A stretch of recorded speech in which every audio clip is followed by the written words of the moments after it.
Το λέω αυτό γιατί μου κάνουν συνεχώς πολύ αγαπητοί φίλοι νοήματα πιεστικά να τους δώσω αμέσως το λόγο. Θα καταλάβατε ότι προσπαθώ να βρω μια ισορροπία, δίνοντας προτεραιότητα σε φορείς που έχουν σχέση με το αντικείμενο της έκθεσης ή δημάρχους οι οποίοι εκπροσωπούν χιλιάδες ανθρώπων του πολεοδομικού συγκροτήματος, όπως μιλήσαμε πριν, και εκπροσώπους που εκπροσωπούν και φορείς που εκπροσωπούν εργαζόμενους, επιμελητήρια κλπ.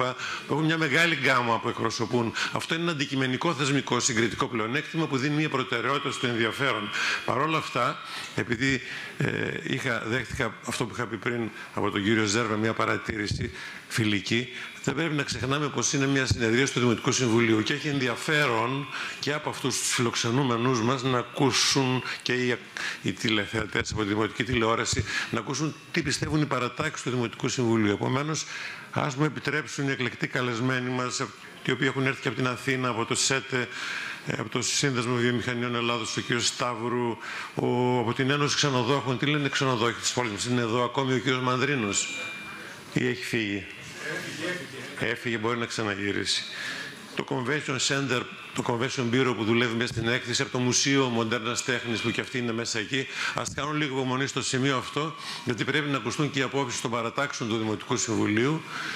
Είναι 3 από τις 5 εδώ παρούσες, παρατάξεις εννοώ. Ο κύριος Ζέρβας έχει το λόγο πρώτα, ο οποίος θα μιλήσει από την παράταξη Νέα στη Θεσσαλονίκη. Ο κύριος Τομπουλίδης θα μιλήσει από την Λαϊκή Συσπήρωση και η κυρία Κέκη από την πόλη Ανάποδα. Αξιότιμες και αξιότιμοι προσκεκλημένοι, αγαπητές και αγαπητοί συνάδελφοι, ξέρετε, είναι ίσως ένα λάθος από το ειδικό που συζητάμε σήμερα όσον αφορά την ανάπτυξη της πόλης μας να πάμε στο γενικό. Άλλωστε αυτό είναι ένα από τα προβλήματα της πόλης μας που συζητάμε γενικά, θεωρητικολογούμε. Ίσως δεν υπάρχει κανένας ο οποίος τελικά θα σχεδιάσει το γενικό και το ολικό, το ολιστικό όπως λέγεται. Δεν υπάρχουν ίσως και οι πόροι για αυτό το πράγμα. Τελικά δεν γίνεται τίποτα και δεν πάμε πουθενά. Δεν ήρθαμε για να κάνουμε αυτό το πράγμα. Και να κάνω εγώ μια μικρή αναδρομή, δεν είναι δυνατόν να μην την κάνουμε. Την ξεκίνησε και ο Δήμαρχος, ότι ο σχεδιασμός της ΔΕΘ έγινε με βάση το νόμο 44-47 για τα ειδικά χωρικά σχέδια, ο οποίος ψηφίστηκε 23/12/16 από την κυβέρνηση ΣΥΡΙΖΑ-ΝΕΛ. Αυτό θεωρήθηκε ότι είναι το καλύτερο εργαλείο για να προχωρήσουμε σε αυτά τα project, όπως γίνανε και πολλά άλλα project. Το γήπεδο του ΠΑΟΚ, τον παραλιακό μέτωπο, για να μιλήσω μόνο για του Παύλου Μελά, για να μιλήσω μόνο για τα δικά μας τα project. Λοιπόν, αυτή η ιστορία ξεκίνησε στο Δημοτικό Συμβούλιο, όπως είπε πολύ σωστά ο Δήμαρχος, τον Απρίλιο του 19 και ολοκληρώθηκε τον Αύγουστο του 20.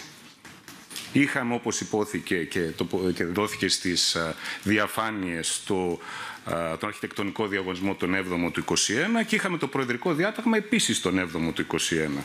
Και μάλιστα τον 7ο του 22 είχαμε και με βάση τους αναδόχους, μάλλον τους νικητές αυτού του αρχιτεκτονικού διαγωνισμού, είχαμε την προμελέτη. Τώρα γιατί από τον Ιούλιο του 22 μέχρι σήμερα, περίπου 2,5 χρόνια, έχουμε μείνει πίσω, αυτό είναι ένα ζητούμενο.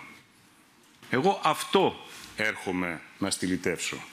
Ότι επιτέλους στη Θεσσαλονίκη πρέπει κάποια πράγματα στα οποία, όπως είπε και ο Δήμαρχος, όπως συμφωνώ και εγώ, όπως είπαν και πολλοί εδώ πέρα ομιλητές, ουσιαστικά ασπάζονται διαδοχικές διοικήσεις του Δήμου, διαδοχικές κυβερνήσεις της χώρας μας, και ενίοτε κάποιες διαφοροποιήσεις από κάποιους συμπολίτες ή οποιουσδήποτε άλλου. Επιτέλους πρέπει να προχωράμε. Δεν μπορώ να μην μιλήσω για το μετρό, αγαπητέ Πρόεδρε, σε λίγες μέρες τον εγκαινιάζουμε. Ευτυχώς. Και επιτέλους, αν αρχίζουμε και απαριθμίσουμε πόσα βελτιρίες είχαμε και πόσα προβλήματα έχουμε, θα φύγουμε αύριο το πρωί. Ευτυχώς που το έχουμε ολοκληρώσει και επιτέλους μπορεί να έχουμε αυτό το έργο. Και ξέρετε, δεν συζητάμε για μια πεζοδρόμηση ή μια μικρή πλατεία. Συζητάμε για ένα mega project. Και αυτό που αλλάζει τη δυναμική και το branding της πόλης μας. Διότι, ξέρετε, το δυστύχημα, κατά τη γνώμη, είναι πως αντί να διαμαρτυρόμαστε μαζί για το γεγονός ότι άλλο ένα μεγάλο έργο της πόλης καθυστερεί, συζητάμε αν πρέπει να γίνει ή αν δεν πρέπει να γίνει, αν πρέπει να γίνει κάπου αλλού. Ακούω λοιπόν το έργο θα είναι ακριβότερο από ό,τι αρχικά σχεδιαστεί. Λοιπόν, να συζητήσουμε, όπως είπε και ο κύριος Μπίλες, ο οποίος έχει φύγει μετά από 10 χρόνια, να δείτε πού θα έχει πάει εκεί η αξία αυτού του έργου. Τώρα, αν μπορεί το ελληνικό δημόσιο να βρει 120 εκατομμύρια και ζορίζεται, που σημαίνει στα 5 χρόνια 24 εκατομμύρια ευρώ, αυτό είναι άλλο ζητούμενο, το οποίο και αυτό το θέτω. Και γιατί καθυστερήσαμε. Ναι, πόσο του πήρε όμως για να τα βρει. Πόσο του πήρε για να τα βρει. Είναι εξαιρετικά σημαντικό αυτά τα ποσά να δίνονται και να παίρνουμε γρήγορες αποφάσεις. Είναι σημαντικό ότι αυτή την αντιπαράθεση που είδαμε στο παρελθόν για τα μεγάλα έργα, τα οποία παραδοσιακά προσπαθούν να βιώσουν μέσα από την αντιπαράθεση, και εγώ θα το πω. Υπάρχουν και καριέρες που στείνονται στην πόλη μας και στην ευρύτερη περιοχή πάνω στις αντιρρήσεις. Και βλέπω και κάποιες, κάποιες φιγούρες που ήταν στο Δημαρχιακό Μέγαρο, στη Νέα Παραλία, στην Υποθαλάσσια, στο Περιφερειακό, στο Μετρό. Déjà vu, όπως λένε οι φίλοι μας οι Γάλλοι. Έτσι. Λοιπόν, να συζητήσουμε ακριβώς τι είναι αυτό που θέλουμε αύριο. Να πιέσουμε όλοι να τρέξει αυτή η διαδικασία, έτσι ώστε να έχουμε επιτέλους την Διεθνή Έκθεση Θεσσαλονίκης έτοιμη και να σας πω την αλήθεια, να πάμε στο επόμενο ζητούμενο για την πόλη μας. Υπόθηκε για μια μεγαλύτερη έκταση εκτός. Να πάμε σε επεκτάσεις του μετρό. Να πάμε σε χώρους όπως είναι η επέκταση του δάσους του Σέιχσου. Αυτά είναι τα project τα οποία θα πρέπει να κυνηγήσουμε και όχι να κυνηγάμε πραγματικά κάποια πράγματα τα οποία πραγματικά πιστεύω ότι δεν θα δώσουν την προοπτική στην πόλη μας. Η πόλη έχει συγκεκριμένους δείκτες. Υπάρχουν και πόλεις στον κόσμο με μηδενικό πράσινο που έχουν μεγαλύτερους δείκτες ανάπτυξης. Δεν λέω ότι ζηλεύω αυτές τις πόλεις, αλλά πραγματικά θα πρέπει με τα δεδομένα της πόλης μας να κοιτάξουμε αύριο να γίνουν κάποια πράγματα, γιατί ξέρετε είναι σημαντικό ότι κάναμε 20 χρόνια να δούμε το μετρό. Ας μην γεράσουμε για να δούμε τη Διεθνή Έκθεση Θεσσαλονίκης, που εγώ πραγματικά δεν θέλω να την βλέπω έτσι. Και να κλείσω και με λίγους αριθμούς, γιατί ακούστηκαν και ορισμένα πράγματα. Το τελικό project που είχε περάσει από το προηγούμενο Δημοτικό Συμβούλιο ήταν για 55% πράσινο. Κοινόχρηστους χώρους. Το 55% στα 180... στους κοινόχρηστους, κοινοφελείς, θα μιλήσω και γι' αυτό. Το 55% στα 183 στρέμματα είναι 102 στρέμματα. Συν τα 12 στρέμματα της Αγίας Φωτεινής είναι τα 115 στρέμματα. Άρα, δήμαρχε, αυτά λίγο πολύ υπήρχαν τα 100 στρέμματα. Όπως επίσης, να δώσω και κάποια αίσθηση του πρασίνου, το δάσος της Βουλώνης, πόσα στρέμματα νομίζετε ότι είναι? Είναι 2.088 στρέμματα. Το Central Park είναι 1.000 στρέμματα. Ο Βασιλικός Κήπος, μαζί με το Ζάπιο, είναι 300 στρέμματα. Δυστυχώς ή ευτυχώς ήταν κήπος. Και σαν κήπος παρέμεινε. Παρεπιπτόντως, αν έχετε μια εικόνα, το άλσος της Νέας Ελβετίας θεωρείται ότι είναι ένας πράσινος χώρος, έτσι δεν είναι? Καταπράσινος. Ξέρετε τι πυκνότητα δέντρων έχει? 10 με 15 δέντρα το στρέμμα. Αν βάλουμε άλλες ποικιλίες πρασίνου, μπορούμε να πάμε 6 με 7 δέντρα το στρέμμα. Άρα σε αυτά τα 110 στρέμματα, το να βάλουμε 3.000 ή 4.000 δέντρα, το λέω τελείως τεχνοκρατικά, μακάρι να βάζαμε και 15.000, είναι φυτεία.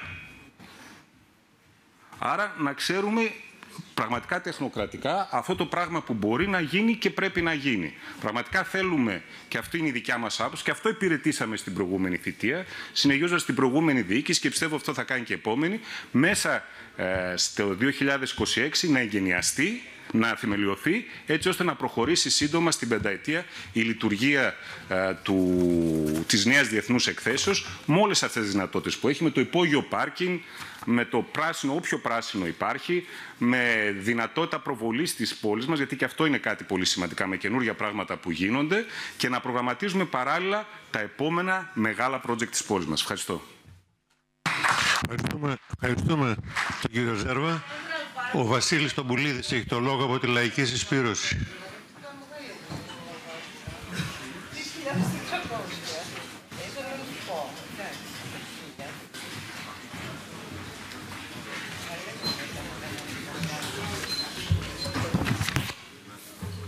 Καλησπέρα σε όλους. Κυρίες και κύριοι συνάδελφοι, πολίτες, το πραγματικό ερώτημα για το λαό της περιοχής μας, εμείς θεωρούμε ότι δεν είναι απλά το μένει ή φεύγει η ΔΕΘ, αλλά τι πρέπει να γίνει για να βγουν πραγματικά κερδισμένοι οι εργαζόμενοι και η νεολαία, η πλειοψηφία δηλαδή αυτής της πόλης. Απ' την άλλη μπάντα, οι μεγάλοι επιχειρηματικοί όμιλοι της πόλης μας, και όχι μόνο, η κυβέρνηση με υποστηρικτές περιφερειακοί και δημοτικές αρχές θέλουν να μετατρέψουν συνολικά την πόλη, τη Θεσσαλονίκη, σε κόμβο εμπορικό, διαμετακομιστικό, τουριστικό. Ακούσαμε εδώ πολλά σχέδια και σήμερα, στο πλαίσιο φυσικά ενός ευρύτερου σχεδιασμού για τα δικά τους συμφέροντα, για τα δικά τους κέρδη δηλαδή. Στο πλαίσιο αυτό και φιλέτα γης που τα προηγούμενα χρόνια ρήμαζαν ή δεν αξιοποιούνταν επικερδώς, πρόκειται να αποτελέσουν πεδία κερδοφορίας και πολύμορφων επενδύσεων για το μεγάλο κεφάλαιο. Οι όποιες οριακές ή και σχετικές βελτιώσεις που μπορεί προφανώς να υπάρξουν σε μια ανάπλαση, στην αναβάθμιση του δημόσιου χώρου, παράδειγμα από την άποψη των εκτάσεων πρασίνου σε σχέση με τη σημερινή κατάσταση, γίνονται τόσο όσο επιτρέπει η εξυπηρέτηση των κύριων στόχων κάθε επένδυσης. Με αυτή την έννοια το ειδικό χωρικό σχέδιο και οι συνέχειές του, που κατά τη γνώμη μας δεν διαφέρουν δραματικά για την ανάπλαση της ΔΕΘ, αποτελούν τμήμα ενός επιχειρηματικού σχεδίου για την πιο κερδοφόρα αξιοποίηση ενός χώρου φιλέτου στο κέντρο της πόλης, για την ανάπτυξη κερδοφορίας της ίδιας της ΔΕΘ, ΑΕ, την αναβάθμισή της ως εκθεσιακού εργαλείου και οικονομικού φόρουμ που στηρίζει συνολικά τους σχεδιασμούς των μεγάλων επιχειρηματικών ομίλων. Προβλέπει νέα εκτεταμένη δόμηση και εκτός από τους εκθεσιακούς χώρους προβλέπεται ανάπτυξη εμπορικών χρήσεων, πολυτελούς ξενοδοχείου, νέων συνεδριακών χώρων, υπόγειων χώρων στάθμευσης, με ΣΔΙΤ, άρα με υψηλό αντίτιμο για όλους μας. Ορισμένοι λοιπόν χώροι πρασίνου που προβλέπονται σε καμία περίπτωση δεν αντιστοιχούν σε αυτό που ένας εργαζόμενος μπορεί να φαντάζεται στο άκουσμα του χαρακτηρισμού Μητροπολιτικό Πάρκο. Στην πραγματικότητα θα παίξουν το ρόλο του πράσινου προαύλιου, της επένδυσης, του ξενοδοχείου κλπ. Και η πρόσφατη απόφαση της κυβέρνησης Νέας Δημοκρατίας για την ένταξη του σχεδίου ανάπλασης και στο αναπτυξιακό πρόγραμμα κλπ. Και την υλοποίηση του μέσω σύμβασης παραχώρησης δεν προσφέρεται για πανηγυρισμούς από τουλάχιστον την πλειοψηφία του λαού της πόλης. Το αντίθετο, μάλιστα, πρέπει να σημάνει πιο έντονο προβληματισμό και αντίθεση με την παράδοση έκταση στην ουσία σε μεγάλα επιχειρηματικά συμφέροντα για 30-40 χρόνια, όσα είπαν οι προλαλήσαντες. Πρόκειται για εξέλιξη που αποτελεί ακόμα ένα βήμα στην πορεία απώλειας ενός χώρου στο κέντρο της πόλης που θα μπορούσε να αποτελέσει ένα πραγματικά αναγκαίο πνεύμονα πρασίνου. Πορεία που στήριξαν όλα τα υπόλοιπα κόμματα, από την κυβέρνηση ΣΥΡΙΖΑ, το ΠΑΣΟΚ, τη Νέα Δημοκρατία φυσικά τώρα, την παράδοση δηλαδή της ΔΕΘ, του χώρου της ΔΕΘ στους επιχειρηματικούς ομίλους.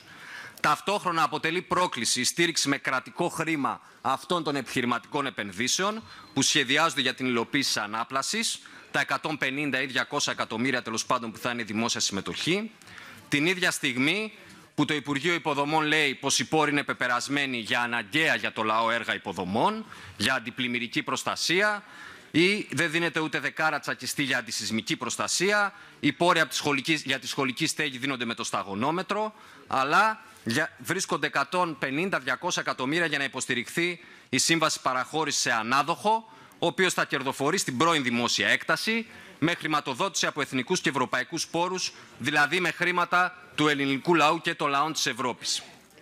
Σε αντιπαράθεση λοιπόν με τις διάφορες εκδοχές του αστικού σχεδιασμού για την αξιοποίηση του χώρου της ΔΕΘ και την πιθανή μετακατάστασή της, το ΚΚΕ έχει καταθέσει ένα ολοκληρωμένο πλαίσιο διεκδίκησης που βλέπει μπροστά στη συνδυασμένη κάλυψη των σύγχρονων κοινωνικών αναγκών και προϋποθέτει φυσικά τη σύγκρουση με αυτούς τους σχεδιασμούς και τις επιλογές των κυβερνήσεων και των διοικήσεων σε δήμους και περιφέρεια.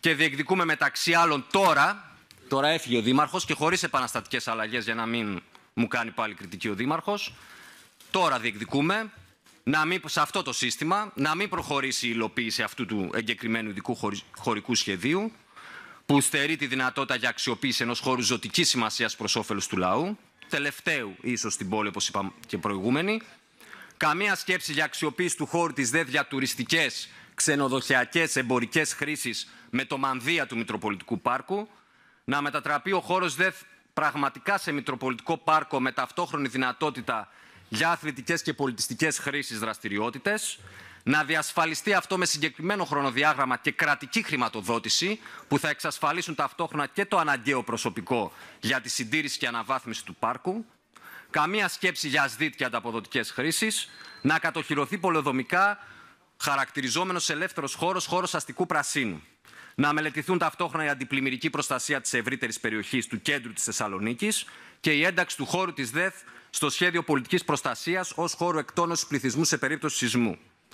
Ταυτόχρονα να ενταχθούν σε ενιαίο σχεδιασμό μαζί με το χώρο της ΔΕΘ ο χώρος του Τρίτου Σώματος Στρατού μετά από μετεκατάστασή του συνολικά και κατάργηση, λέμε εμείς, του νατοϊκού στρατηγίου, που είναι επικίνδυνο ειδικά αυτές τις εποχές της εμπλοκής μας στους πολέμους, ο χώρος του πρώην 424 και της περιοχής της Αγίας Φωτεινής και να αξιοποιηθούν για επέκταση ακόμα περισσότερο των χώρων πρασίνου και επίσης για εγκατάσταση και άλλων απαραίτητων υποδομών στην πόλη που λείπουνε, όπως για παράδειγμα παιδείας, φοιτητικής στέγης, αθλητικών χώρων, ενδεχομένως και ορισμένων πολυλειτουργικών κτηριακών υποδομών που θα καλύψουν πολιτιστικές και μικρής εμβέλειας συνεδριακές δραστηριότητες. Η κατασκευή χώρων στάθμευσης να συνδεθεί, να γίνει, ναι. Να συνδεθεί όμως μέσω μαζικής μεταφοράς με το κέντρο της πόλης και να συνοδευτεί από κυκλοφοριακή μελέτη. Κατασκευή τους χωρίς ΔΙΤ με δωρεάν χρήση για τους κατοίκους της πόλης. Στην όποια μεταβατική περίοδο να αξιοποιηθούν οι εκθεσιακοί χώροι για υποστήριξη καλλιτεχνικής και νεανικής δημιουργίας με ελεύθερη χρήση, ελεύθερη πρόσβαση για τους πολίτες.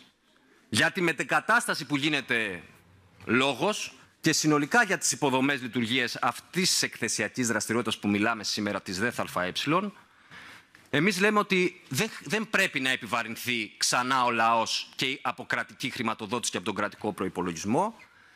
Και θα το εξηγήσω και μετά γιατί, αλλά να επιβαρυνθούν με αυτό το αυξημένο κόστος οι μεγάλες επιχειρήσεις που επωφελούνται από την λειτουργία της ΔΕΘ μέσω της φορολογίας τους και το πού θα το απαντήσει η ΔΕΘ και οι εταιρείες που εκπροσωπεί. Ακόμα υπογραμμίζουμε για αυτό το λόγο, για μια ακόμα φορά, ότι από την εκθεσιακή δραστηριότητα με τα 300-400 πόσα υπόθηκαν σήμερα εκατομμύρια που λένε ότι θα πέφτουν κάθε χρόνο στη Θεσσαλονίκη για την ανάπτυξή της μέσω της ΔΕΘ, δεν επωφελείται γενικά η κοινωνία που προσπαθούν να μας πείσουν, όπως ισχυρίζονται τα διευθυντικά στελέχη της ΔΕΘ και οι υποστηρικτές του σχεδίου. Αλλά βασικά επωφελούνται οι επιχειρηματικοί όμιλοι, μεγάλες επιχειρήσεις που διαφημίζουν, αυτές είναι, το ξέρουμε, και όλοι μεγαλώσαμε με τη ΔΕΘ. Τι είναι πλέον η ΔΕΘ?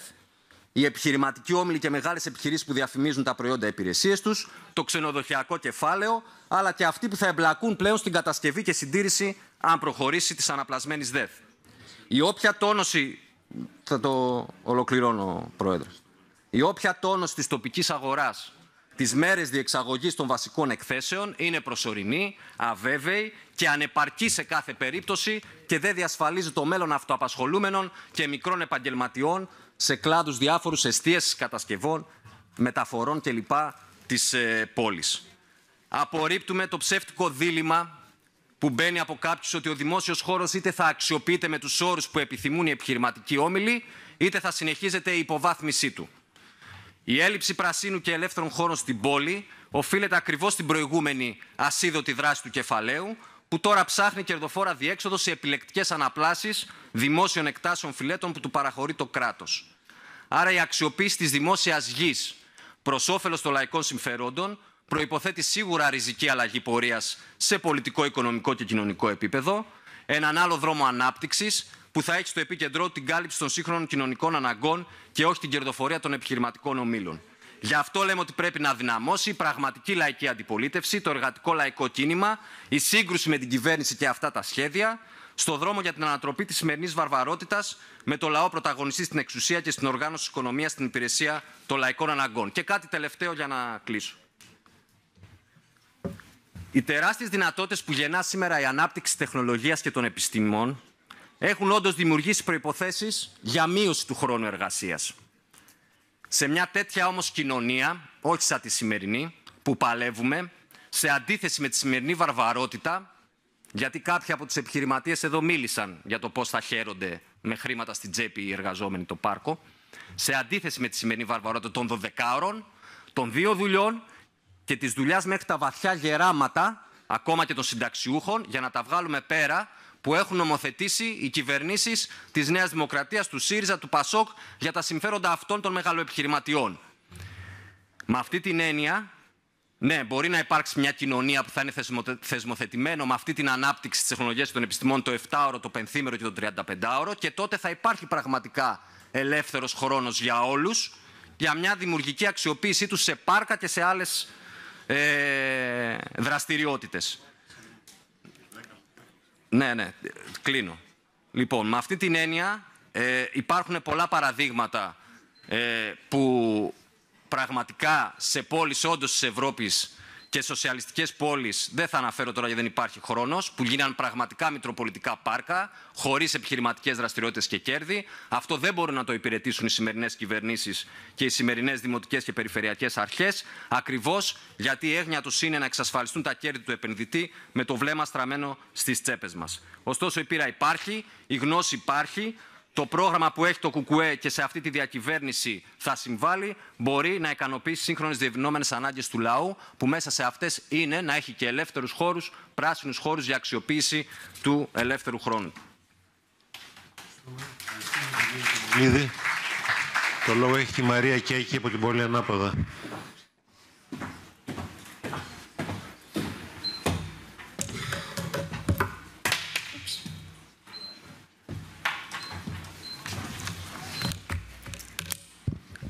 Λοιπόν, καλησπέρα και από εμάς. Το ζήτημα αυτό, γιατί πόλη Ανάποδα είναι, όπως έχει κάπως δοθεί πλέον τίτλος, η μητέρα των μαχών για εμάς, είναι η μάχη της γενιάς μας, είναι ένα έργο το οποίο θα καθορίσει την καθημερινότητά μας στις επόμενες δεκαετίες. Και γι' αυτό ακριβώς το λόγο, επειδή το μέλλον της ΔΕΘ είναι κατ' επέκταση και το μέλλον της Θεσσαλονίκης, οφείλουμε να αντιληφθούμε την κρισιμότητα της σημερινής ειδικής συνεδρίασης και αυτής της συζήτησης γενικά. Και δεν βλέπουμε σήμερα σε αυτήν την αίθουσα αυτό το κλίμα. Βλέπουμε από την αντίθετη πλευρά ένα κλίμα πρωτοτελεσμένων αποφάσεων. Ότι έτσι είναι τα πράγματα, αυτό είναι το σχέδιο, έχει γίνει διαβούλευση. Ποτέ. Δηλαδή. Ναι, και οι διαβουλεύσεις όλων των προηγούμενων δεκαετιών μέχρι το 2010 δεν έχουν κανένα ρόλο. Μόλις ξεκίνησα, δηλαδή τι θα γίνει μετά, δεν ξέρω. Ναι. Συνεχίζω και ακριβώς επειδή είναι ένα τέτοιο ζήτημα για εμάς και θα πρέπει να έχει λόγο η κοινωνική πλειοψηφία. Και επειδή καλυφθήκαμε στα τεχνικά κομμάτια σε ένα βαθμό και από την τοποθέτηση της κίνησης και νομίζω ότι θα τα βάλουμε πολύ συνοπτικά και αυτό το οποίο θα προσπαθήσουμε να κάνουμε είναι να προτείνουμε μια συγκεκριμένη διέξοδο που θα δώσει φωνή στην κοινωνία, να εκφράσει και αυτή λοιπόν τη θέση της για το ζήτημα και να καθορίσει αυτή τη φορά τις εξελίξεις. Πολύ συνοπτικά για το ίδιο το έργο.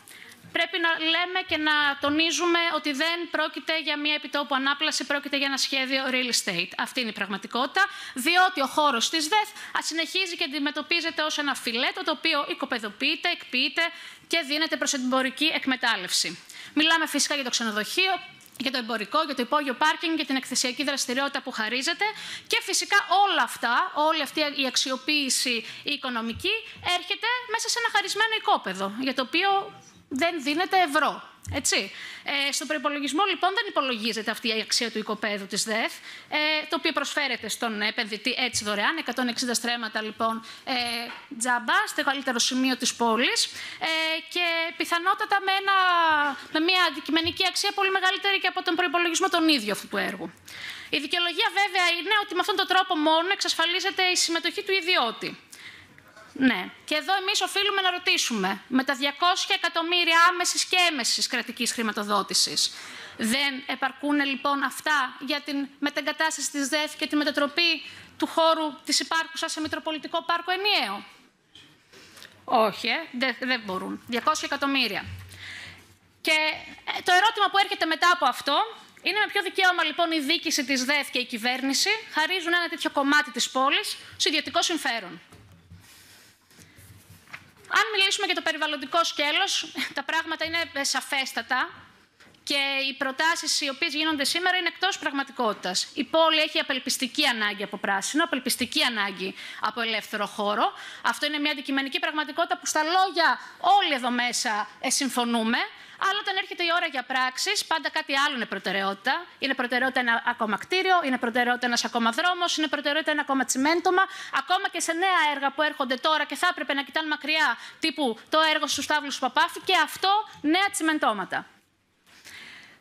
Ειδικά για τον χώρο της ΔΕΘ είναι αυτονόητο ότι οφείλει να μείνει ανοιχτός, οφείλει να μείνει. Είναι σχεδιασμένη με αυτή τη λογική η πόλη από τον ίδιο τον Εμπράρ, ώστε αυτό το σημείο και πάντα μέχρι το 2010 και όποτε η Θεσσαλονίκη την αντιλαμβανόμασταν και σχεδιάζαμε με το μητροπολιτικό της χαρακτήρα, δεν την βλέπαμε οικοποιημένα, δεν κάναμε σχεδιασμούς, δεν έκαναν οι προηγούμενες διοικήσεις και οι κυβερνήσεις σχεδιασμούς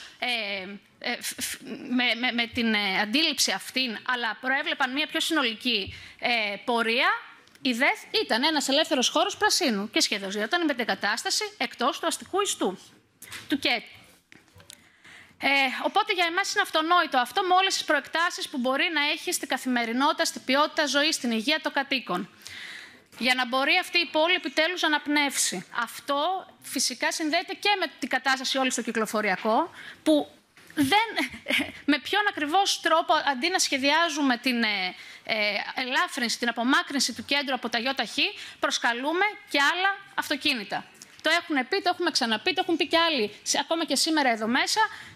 Μιλάμε για αυτονόητα πράγματα και γι' αυτό ακριβώς το λόγο σας εγκαλώ ακόμα μία φορά να ανοίξουμε το κάδρο, να δούμε την ευρύτερη εικόνα, να μπορέσουμε να σκεφτούμε αυτή την πόλη με μία προοπτική. Με μια προοπτική η οποία θα καθορίσει τις ζωές μας τις επόμενες δεκαετίες.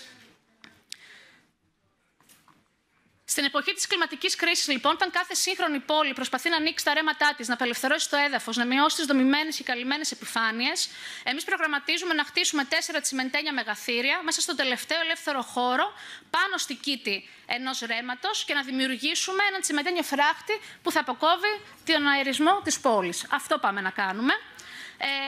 Και αντί να προσαρμόζουμε λοιπόν τις πολιτικές μας στη κλιματική κρίση, εμείς εντείνουμε τις αιτίες με τόνους τσιμέντου και καυσαερίου. Αλλά όπως όλα τα πράγματα, έτσι και αυτό είναι μια επιλογή, είναι μια πολιτική επιλογή. Και όσοι θα την πάρουμε, από όποια πλευρά και να ταχτούμε, θα πρέπει τουλάχιστον να έχουμε την πολιτική αξιοπρέπεια, να προσέχουμε όταν μιλάμε στη συνέχεια για πολιτικές προσαρμογής στη κλιματική κρίση, για πράσινη ανάπτυξη και πάει λέγοντας. Αυτά παραμένουν πολύ ωραία λόγια. Αλλά όταν θα πνίγονται άνθρωποι, όπως συμβαίνει στη Θεσσαλία, στη Βαλένθια, όταν θα λιώνει άσφαλτος από την αύξηση θερμοκρασίας στο κέντρο, να ξέρουμε ότι όταν μπορούσαμε να κάνουμε κάτι, δεν το κάναμε. Γιατί αυτό συμβαίνει αυτή τη στιγμή. Είναι η τελευταία ευκαιρία της πόλης να αλλάξει πραγματικά και ουσιαστικά το κέντρο της. Ναι, λοιπόν. Και γι' αυτόν ακριβώς το λόγο εμείς δεν θα σταματήσουμε να παλεύουμε. Και ανακεφαλαίωνοντας λέμε ότι η επιτόπου ανάπλαση της ΔΕΘ είναι ένα περιβαλλοντικό και οικονομικό έγκλημα εις βάρος του δημόσιου χώρου, του δημόσιου χρήματος, της ποιότητας ζωής και της υγείας των κατοίκων. Αν θα προχωρήσουμε σε αυτό το σχέδιο real estate ή αν θα επιλέξουμε τη μόνη βιώσιμη λύση της μετεγκατάστασης και της μετατροπής όλου του χώρου της ΔΕΘ σε ένα ενιαίο μητροπολιτικό πάρκο, είναι η κρισιμότερη απόφαση που θα πάρουμε εμείς εδώ για το μέλλον της πόλης τις επόμενες δεκαετίες. Το ζήτημα δεν είναι αν θα προσθέσουμε 10 δέντρα παραπάνω ή μερικά στρέμματα ελεύθερου χώρου. Όταν σε αυτό το χώρο μπορεί να δημιουργηθεί Μητροπολιτικό πάρκο υψηλού πρασίνου. Και αυτό σημαίνει ενιαίες εκτάσεις. Τώρα εδώ παίζουμε με τα νούμερα, δεν θα μπω καν στη διαδικασία εδώ